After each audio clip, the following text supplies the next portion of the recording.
Well, I think it's about time to get a beach vacation in to get away from all of the rain that we're having right here in Louisiana. Yeah, you're not the only one who thinks so. Right now, there are a lot of folks who are heading east toward the Gulf Coast beaches, whether it's Gulf Shores, Orange Beach, Destin, Panama City, or maybe the super popular 30A stretch of communities, which Carl Wiggers tells me is the bougie area to go. Bougie.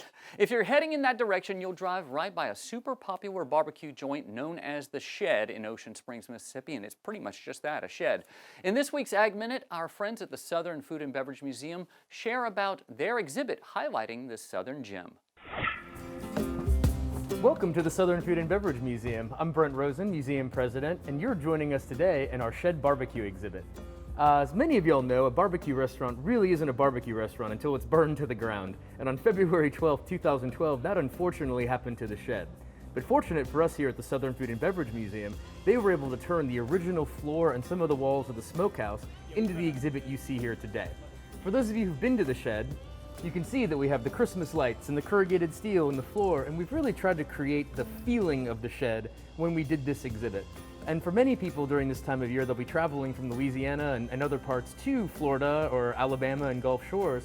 And fortunately for you, that means you're going to drive past the Shed in Ocean Springs. And I cannot recommend more the Shed for its barbecue. Some of the best pulled pork sandwiches you'll have along the Gulf Coast, and if you're lucky, there'll be a little bit of live music playing too. And we hope you've really enjoyed getting a feel for what the Shed looks like and what you can see if you were to visit there.